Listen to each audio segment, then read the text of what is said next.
उन्होंने कहा है कि पशुओं की बलि हिमाचल की संस्कृति का अहम हिस्सा है और इस पर पूरे मामले पर वह धर्म संसद बुलाएंगे। तो आइए देखते हैं ये रिपोर्ट। हिमाचल प्रदेश हाईकोर्ट ने प्रदेश में होने वाली पारंपरिक बलिदानों पर रोक लगा दी है।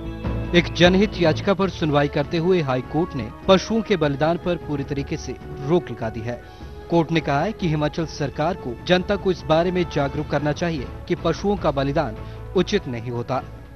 जस्टिस राजीव वर्मा ने अपने फैसले में कहा कि किसी भी धार्मिक स्थान या उसके आसपास के स्थान पर पशुओं की बलि की इजाजत नहीं दी जा सकती।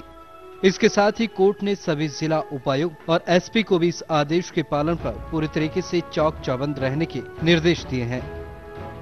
हाईकोर्ट के फैसले को शब्दशः जाने तो उसके मुताबिक पूरे हिमाचल प्रदेश में कोई भी व्यक्ति किसी भी धार्मिक स्थल के आसपास की जगहों और इमारतों में किसी भी पशु की बलि नहीं देगा, चाहे वह धर्म से जुड़ा हो, किसी यज्ञ, पारंपरिक समारोह, पारंपरिक यात्रा से जुड़ा हो। हाईकोर्ट में याचिकाकर्ता ने कुछ तस्वीरों को पेश कर कोर्ट का ध्यान पशु बलि की ओर खींचा था और अपील की थी कि इसे खत्म किया जाए। माननीय हाईकोर्ट ने जो हिमाचल प्रदेश के अंदर बलि प्रथा को पूर्ण तौर पर प्रतिबंध किया। बलि तभी दी जाती है जब देवता का आदेश होता है कि ये मानव के संकट के लिए या देश के संकट को दूर करने के लिए ये बलि देनी बड़ी आवश्यक हो जाती है। पशु बलि नहीं होनी चाहिए मंदिरों में। ये सिर्फ जो है मनुष्यों ने अपने आत्म बिगाड़ करके जो है मांस भक्षण करने का एक तरीका बना रखा है। जो एक ऐतिहासिक निर्णय होगा और जो ऐतिहासिक चीजें चल रही है उसके विरुद्ध निर्णय लेने का अधिकार अकेले इंडिविजुअली हमको नहीं है। अगर चलती है चलाने के लिए जोर लगाना वो हमारा धर्म है, लेकिन अगर कोई निर्णय लेना हो इस बात को लेकर तो उसमें धर्म संसद पर भी विचार किया जा सकता है।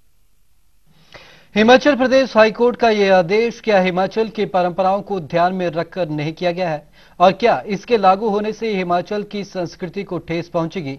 जानेंगे हमारे मेहमानों से।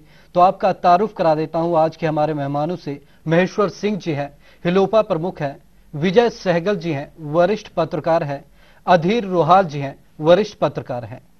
महेश्वर जी, डिबेट की शुरुआत आपसे करना चाहूंगा क्योंकि आप बखूबी जानते हैं जो हिमाचल की संस्कृति है, कहीं ना कहीं इन चीजों का बड़ा महत्व है। आस्था से जुड़ा हुआ यह मामला है। जिस तरीके से हाईकोर्ट ने यहां पर आदेश दिए हैं, कहीं ना कहीं जिस तरीके से आपने अपना पक्ष यहां पर रखा है कि आप धर्म संसद बुलाएंगे, तो किस तरीके से आप इस पूरे मामले को देखते हैं?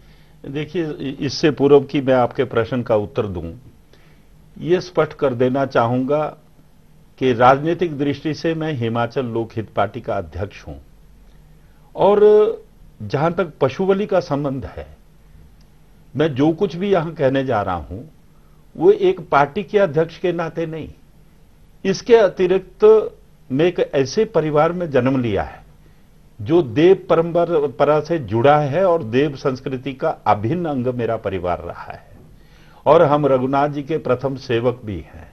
इसलिए जो कुछ भी कहूंगा वो देव परंपरा से जुड़े हुए व्यक्ति के नाते एवं कुल्लू जिला की संस्कृति के एक संरक्षण के नाते मैं अपनी बात यहां कहने जा रहा हूं।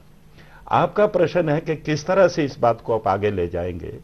मैं यहां स्पष्ट करना चाहूंगा कि देव परंपरा, देव संस्कृति न केवल हिमाचल में है बल्कि सारे देश में है, लेकिन हिमाचल विशेष रूप से देवभूमि के नाते से जाना जाता है और इस नाम से ही जाना जाता है क्योंकि हमारा देवी देवताओं में अटूट विश्वास।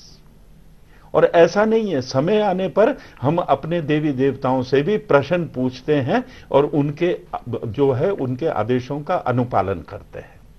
जहां तक ये पशु बलि पर प्रतिबंध लगाया गया, आप देखेंगे इस प्रकार की परंपरा बंगाल में भी है, गुवाहाटी में भी है, देश के उत्तराखंड में भी है और अक्सर जितने भी पहाड़ी प्रांत हैं, ऊंचे पहाड़े में रहने वाले लोग, हम सब इस संस्कृति के साथ जुड़े हुए हैं और इस संस्कृति के साथ जुड़े होने के नाते आज जिस प्रकार का निर्णय हाईकोर्ट ने लिया है, कभी कभी मन को लगता है क्या हमारे साथ डिस्क्रिमिनेशन नहीं हुई? बाकी देश में तो ये परंपराएं चलती रहेंगी और केवल हिमाचल में आज के दिन में प्रतिबंध है, और दुशहरे को केवल 1 मास है। आज 3 तारीख है, 3 अक्टूबर को ऐतिहासिक रथ यात्रा होगी और 9 को लंका दहन का दिन है जी। और ये सब कुछ 1 मास में किस प्रकार से हम क्या करेंगे, एक बहुत बड़ी समस्या हमारे सामने और एक संकट बन गया है जी।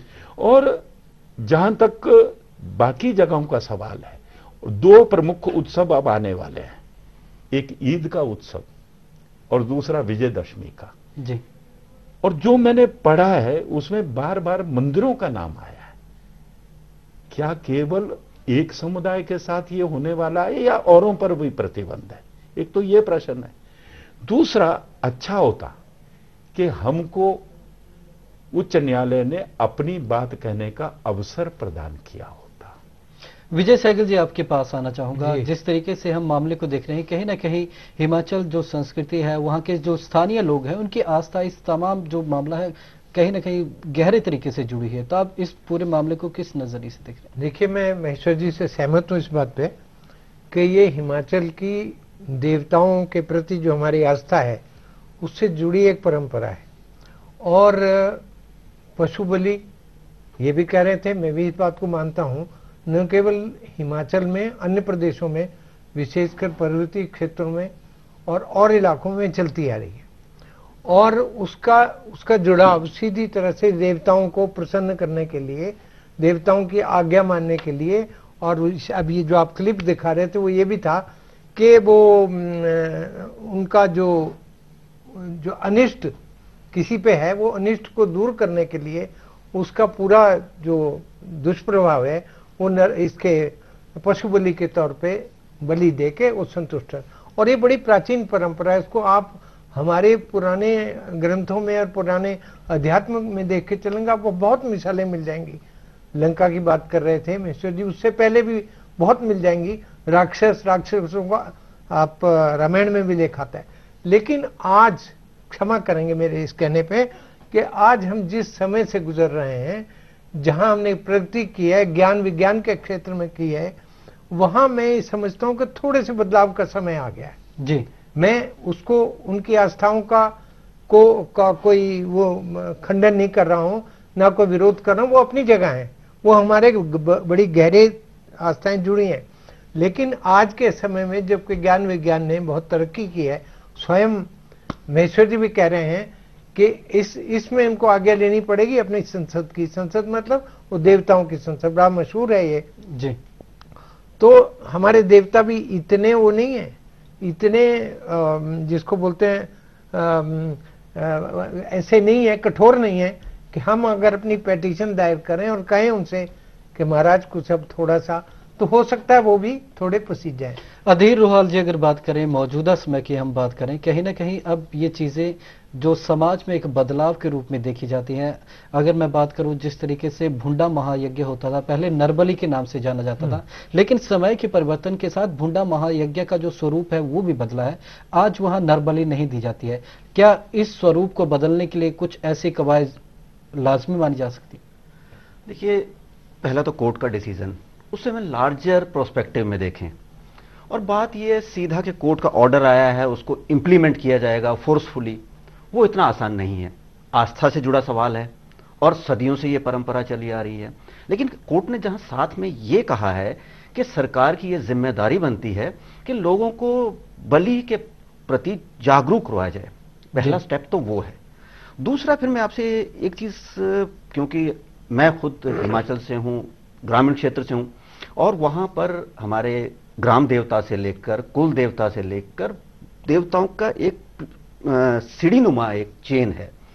तो जो मैंने बचपन से देखा है, हमारे देवता, जैसे सहगल साहब ने कहा कि इतने निष्ठुर या इतने कठोर नहीं हो सकते। आज भी मुझे याद है कि जब हमारे देवताओं का सालाना कार्यक्रम होता है तो जिसको दंड दिया जाना है या जिसने गलती की है, तो जो देवताओं के हमारे गुर हैं, जब उनसे पूछते हैं कि इसको माफ कर दो, इससे अपराध हुआ है, जो वाकई में अपराध होता है कानूनन तौर पर, वो कानूनी अदालतों में जाने की बजाय वहां पहुंचता है।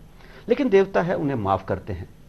क्या, मैं आस्था से जुड़ा सवाल है, इसमें कोई दो राय नहीं, लेकिन क्या यह संभव नहीं कि आज जो बदलाव की एक प्रक्रिया है, एक सोच समझ को बदलने की, क्या हम अपने देवताओं से ये कोशिश नहीं कर सकते कि हम कोर्ट की बात भी छोड़ दें, कि हम उनसे सीधा पूछें कि आप हमारी बेहतरी, हमारे विकास, हमारी रक्षा के लिए बने हैं, और जो पशुधन है वो भी हमारी जिंदगी का ही हिस्सा है, ग्रामीण जीवन का जी। तो हम क्या उन्हीं देवताओं से एक सवाल ये ना करें कि अगर आप हमें आज्ञा दें, अगर आप कहें जी, तो वही देवता क्या हमें ये नहीं कह सकते कि हां, हो सकता है ना कहें, पर कई क्षेत्रों में ऐसा अगर एक सवाल उनसे ही पूछा जाए कि क्या पशु बलि को हम रोक सकते हैं, या इसकी जगह कोई और दूसरा साधन आपको प्रसन्न करने का, या दंड के तौर पर भी जिसे दंड देना होता है, आपूर्ति उसकी किस तरह हो सकती है। क्योंकि हमने देखा है कई जगहों पे जहां पर पहले पशु बलि दी जाती थी, वहां अब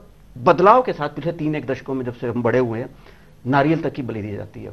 पशु की जगह नारियल की बलि दी जाती है, उसको भी बलि ही माना जाता है। तो इसमें कोई दो राय नहीं कि हमारे हिमाचल की धार्मिक आस्था से जुड़ा बहुत बड़ा सवाल है, लेकिन जो बदलाव की प्रक्रिया है, हम उन्हीं देवता की शरण में क्यों ना जाएं। तो इस तरह की अगर एक जागरूकता हम सब मिलकर एक प्रयास करें, हालांकि इसे छोड़ना या वो कई जगह आस्था का सवाल आएगा, तो बड़ी लंबी एक प्रक्रिया है ये। तो इस प्रोसेस में कहीं ना कहीं अगर हम खुद ही एक पहल करें, जैसे महेश्वर जी कह रहे हैं, उस तरह से अगर कहीं एक पहल हो तो शायद कोई रास्ता निकले हमारे पास। चलिए चर्चा को जारी रखेंगे। बहरहाल यहां पर वक्त हो चला एक छोटे से ब्रेक का, फौरन लौटेंगे।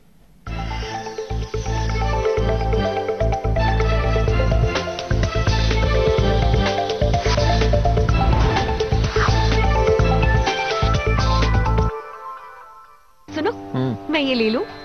हाँ, अच्छा ये वाली मेरी है। हर बार सिर्फ अरे भाई, गार्ड से सुरक्षित शेव कीजिए और जो मर्जी बोलिए।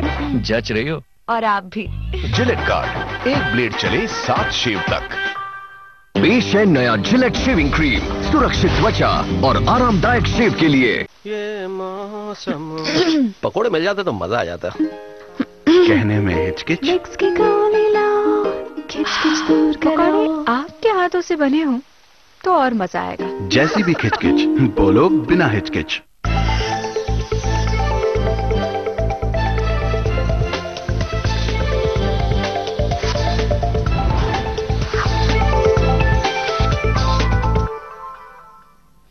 प्राइम डिबेट में हम चर्चा कर रहे हैं हिमाचल हाईकोर्ट द्वारा पशु बलि पर लगाई गई रोक पर।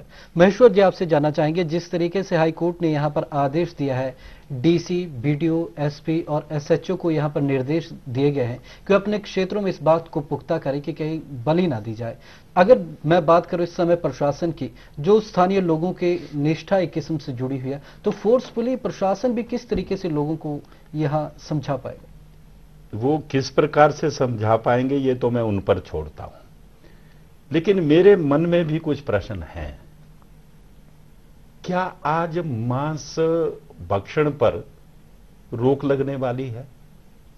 अगर नहीं लगने वाली है तो अगर पशु को काटोगे नहीं तो खाओगे कैसे?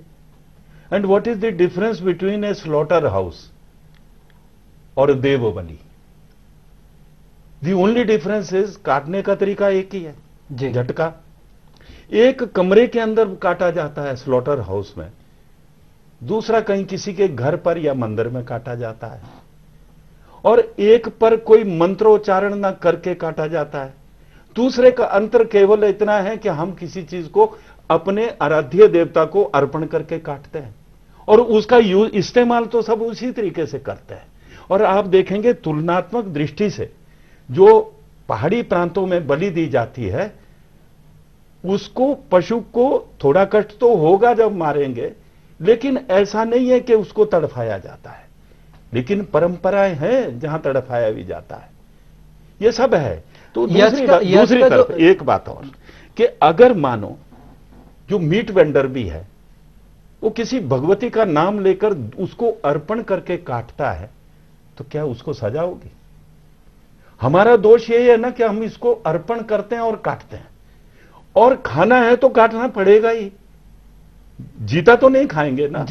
इसलिए मुझे नहीं लगता कि इन बातों को इतना तूल क्यों दिया जा रहा है, क्योंकि हम परंपरा है हिंदू धर्म में और धर्मों में भी है, जो हम खाते हैं किसी को अर्पण करके खाते हैं। भगवान तो शायद वो जो आज हम बनाते हैं, चावल दाल सब्जी कुछ भी, कद्दू बना लें, कुछ बना लें, उसको अर्पण करते हैं ना। अर्पण करते के रूप में प्रसाद स्वरूप लेते हैं। और कौन सा अन्न ऐसा है जिसमें जान नहीं है? एवरीथिंग विच मूव्स, जिंदगी तो है उसमें, उसकी जबान नहीं है। तो इसलिए जब भी हम कोई चीज खाते हैं, दही है, दही को देखकर अगर कोई माइक्रोस्कोप के नीचे देखे फिर खा सकेगा क्या? क्या नहीं है उसमें। तो इसलिए ये एक अर्पण करने की भावना है। तो अगर हम अर्पण करते हैं तो उसमें दिक्कत नहीं होनी चाहिए। अभी अभी आपने एक बात कही कि नरबलि, मैं यहां let me set the records right जी, नरबलि कभी नहीं हुई जी, ये एक देवता के शक्ति परीक्षण है। आपके शिमला हिल्स में इसको बुंडा कहा जाता है और हमारे यहां इसको काहिका कहा जाता है जी। और ये जो आदमी इसको परफॉर्म करता है उसको नर कहा जाता है और अब उसका अपभ्रंश है नड़ जी। हम उसको नड़ कहते हैं। ये एक विशेष जाति है जो देवताओं को समर्पित रहती है और जिस दिन ये काहिका या भुंडा होता है इनके यहां वो जाली डाली जाती है और उस जाली में उस आदमी को धक्का दिया जाता है और उसका बैलेंस रखा जाता है और देवता की शक्ति का परीक्षण होता है। अगर वो जीवित पहुंचता है तो देवता में शक्ति है और भगवान ना करे अगर उसकी दुर्घटना में मृत्यु हो जाती है तो सारा दायित्व जो उस मेले में जाते हैं आज भी है कि उसी देवता का सारा सोना चांदी उसकी पत्नी को दिया जाता है, सारे पैसे दिए जाते हैं, सारी जायदाद देते हैं और फिर उस देवते के लिए पुनः यज्ञ करते हैं, पुनर्जीवन देते हैं कि भाई हमारे देवता की शक्ति क्षीण हो गई। ये केवल उसका टेस्ट है। कुल्लू में इस प्रकार से उसको घुमाया जाता है, उसको देवते का जब चरणामृत देते हैं और हमारा विश्वास है वो मर जाता है, उसकी लाश को गांव में घुमाया जाता है, उसके बाद देवता के आगे रखकर उसको जीवदान दिया जाता है और जीवदान जब तक नहीं दिया उस नर की पत्नी देवता को पकड़े रहती है और ऐसा इंस्टांस एक कुल्लू में है जबकि वो नहीं जीवित कर पाया तो देवता की रथ की लकड़ी भी उसके साथ जला दी गई, पुनर् देवता का भी वो जो है यज्ञ और होम करके उसकी शक्ति। तो ये नरबलि नहीं है, देवता का शक्ति परीक्षण। विजय सहगल जी, जिस तरीके से हम आधुनिक समाज की अगर हम बात करें, ये जो परिवर्तन है कहीं ना कहीं आधुनिक समाज की एक प्रक्रिया, हम प्रक्रिया के तौर पर इसे देख रहे हैं, तो कहीं ना कहीं सवाल तो यहाँ पर उठना लाजमी है। जिस तरीके से महेश्वर सिंह जी ने कहा कि अन्य प्रदेशों में भी बलि है, क्या पूरे इस पर रोक लगेगी? बड़ा सवाल है यहाँ पर। देखिए, जहां तक तो माननीय हाई कोर्ट का प्रश्न है, ये आप देखते हैं, हम तो मीडिया में देखते ही हैं कि एक जगह अगर एक फैसला होता है वो मिसाल और जगह के लिए भी बनता है। That is quoted in every decision. Shimla high court है, हिमाचल हाई कोर्ट ने उसमें ये फैसला किया, उसके अनुरूप ऐसा हो, उससे वातावरण निर्मित होता है। एक बात। दूसरी बड़ी लंबी बहस का विषय है कि भाई इसमें क्या सही है या क्या गलत है, आस्था और अनास्था। अनास्था नहीं है इसमें सामाजिकता और अब नए वातावरण की नई उसकी बात है। और दूसरी बात यह है कि स्वयं हाईकोर्ट ने भी कहा है अपने उसमें, आपने पढ़ा होगा कि उसको सामाजिक इविल कहा है, सामाजिक इविल कहा है। और उन्होंने ये कहा कि ये क्यों हो रहा है, कैसे हो रहा है, हम उसमें नहीं जा रहे, हाईकोर्ट नहीं गई है, लेकिन उसने कहा कि इस तरह के बर्बर कहा है उसको, बर्बर का मतलब पशु की बलि, उस पर काबू पाने की जरूरत है। तो उसने हाईकोर्ट ने तो एक संवाद को आगे बढ़ा दिया है। और दूसरी बात, अभी दोनों तरह की बात की, मैं भी आया हूं, मैं भी जन्मा हूं हिमाचल में। सवाटू बहुत गोरखाज की बड़ी पुरानी छावनी है, मैंने अपनी आंखों से कई वर्षों से देखा है। दुशहरे के अवसर पर काल रात्रि पे एक लौकी समझते हैं, घिये से लेके कबूतर और ये और वो तक, फिर हाँ पेठा, वो झोटे तक जाती है। लेकिन उसको मैं इनके बात सहमत हूं कि अब धीरे धीरे, अब आप देखिए गौदान, हमारे सारे धार्मिक अनुष्ठानों में जन्म हो, मृत्यु हो, विवाह कुछ भी हो तो माना जाता है कि गौदान देनी। अब गौदान तो नहीं होती, अब तो निमित्त मात्र पंडित जी को जो भी दे दिया और हम जिस व्यक्ति ने वो दे दिया। तो इस बात से, हाई कोर्ट के इस फैसले से मैं समझता हूँ विरोध के टकराव की बात नहीं है। प्रशासन को अपना काम करना है और देवताओं के जो सेवक है, महासेवक है, इनको अपना काम करना है, लेकिन एक रास्ता निकलेगा। अधीर जी, कहीं ना कहीं टकराव तो होगा, जिस तरीके से हम अगर बात करें, महेश्वर सिंह जी जिस तरीके से बता रहे हैं कि आने वाला जो समय है काफी महत्वपूर्ण है, 1 महीने में मेलों का प्रारंभ हो जाएगा, तो कहीं ना कहीं ये चीजें अब नजर में तो रहेंगी प्रशासन। देखिए, जब भी बदलाव होता है हमेशा टकराव की नौबत थोड़ी बहुत आती है, लेकिन जो बदलाव अच्छे के लिए है उसे स्वीकार करना कोई बुरा नहीं है। ये जो मैं ये कह रहा हूं कि पशु बलि में बदलाव अगर सुप्रीम कोर्ट हाई कोर्ट को एक लगा है किसी रेट पे कि हां होना चाहिए, तो उससे अगर उसका फेवर करने वाले हैं तो विरोध करने वाले भी होंगे, किसी फैसले का विरोध करने वाले हैं तो फेवर करने वाले भी होंगे, लेकिन देखना यह है कि बदलाव किस तरफ है। और जहां कोई भी फैसला एक नॉर्मल होता है, किसी भ्रष्टाचार है उससे जुड़ा, वो अलग चीज है, लेकिन एक तरफ हमारी बहुत पुरानी देव आस्थाएं हैं, दूसरी तरफ जीव हत्या है जिसमें जान है जी, जैसे महेश्वर जी ने भी माना। तो कहीं ना कहीं हमें इन सारी चीजों को ध्यान में रखकर यह सोचना होगा कि अगर बदलाव की तरफ हम जा रहे हैं तो टकराव की जगह एक डिबेट हो, आपस में समन्वय किसी तरीके से बिठाया संवाद हो। एक हमारे तो परगना कहते हैं, परगने से लेकर पंचायतें या पूरी रियासत में एक डिबेट होनी चाहिए साफ सुथरी। महेश्वर जी उस परिवार से हैं कि मतलब जहां इनका जन्म हुआ, और बाकी आगे प्रजा अभी भी हम हमारे मानते हैं। मैं शिमला में उस हिस्से से हूं जहां अभी भी हमारे प्रजा और उसका राजा का संबंध है, तो जो हमारे वहां की रियासतें हैं अभी भी हमारे उतना ही सम्मान है, और रियासतों की भी जिम्मेदारी हमेशा से रही है अपनी प्रजा के साथ, ये परंपरा है। और इसी से जुड़ी ये पशु बलि थी, तो पशु बलि जहां पर है अब दोनों को कहीं ना कहीं देखना होगा।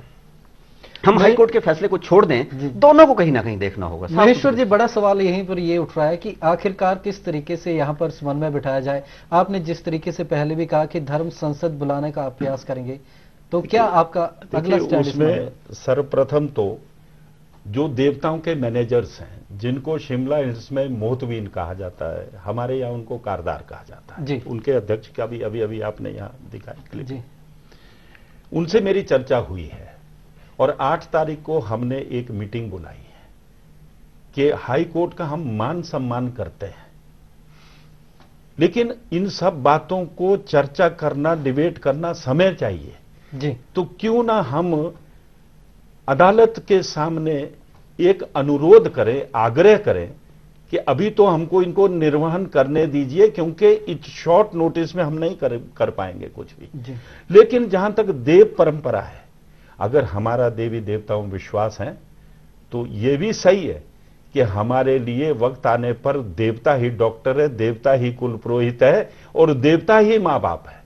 इसलिए धर्म संसद को हम जरूर बुलाएंगे। मुझे याद है, आपको भी याद होगा, स्की विलेज का एक ऐसा मसला था और देवताओं ने दूध का दूध और पानी का पानी उस संसद में किया, और हम आज भी उस पर अडिग है, आइंदा भी अडिग रहेंगे, क्योंकि हम देवताओं का अवमानना नहीं करेंगे।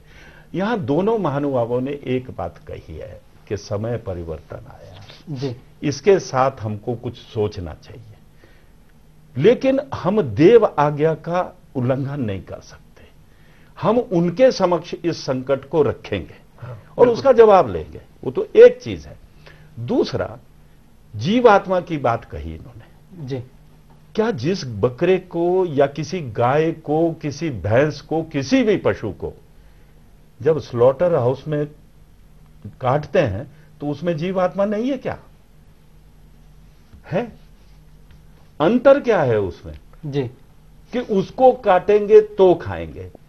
मानो किसी के घर में शादी ब्याह है जी। और वहां मीट मार्केट नहीं है, तो गांव का व्यक्ति क्या करेगा? कहां से लाएगा मीट? निश्चित रूप से काटेगा जी। और अगर बलि प्रथा पर रोक है तो वो एक मीट वेंडर की तरह कहीं ना कहीं काटेगा ना, तो क्या वो भी एक अपराध हो जाएगा? जी। क्या ये लाइसेंस जीव आत्मा को काटने का केवल स्लॉटर हाउस में है क्या? या तो फिर इस पर रोक लगे कि कोई मीट का भक्षण नहीं करेगा, तो अलग बात है। लेकिन आप इस बात से फिर सहमत होंगे, आप दो महानुभाव भी, काटोगे नहीं तो खाओगे कैसे? कोई तो काटेगा। इसलिए ये एक बहुत बड़ी डिबेट है और इन परंपराओं से हटना इतना सरल नहीं है। देखिए, किसी मेले की शुरुआत एक चीज से होती है, जैसे आपने बुंडे की बात कही, जी जी, शुरुआत होती है, उसको बुलाया जाता है, श्रृंगारा जाता है, अंत तो गतवा उसको जाली में डाल दिया जाता है, या हमारे कुल्लू की तरह उसको जल पिलाकर हमारा विश्वास है मर गया फिर जीवदान दिया जाता है। अब सारा मेला करें, उसको जीवदान भी ना दें, और कोई वो अगर उसमें वो व्यक्ति ही नहीं है नर, तो क्या भुंडा हो जाएगा? चलिए महेश्वर जी, काफी लंबी बड़ी चर्चा का ये विषय है। तमाम मेहमानों का हमारी डिबेट में जुड़ने के लिए आपका बहुत बहुत धन्यवाद। तो आज के प्राइम डिबेट में बस इतना ही। मुझे दीजिए इजाजत, नमस्कार।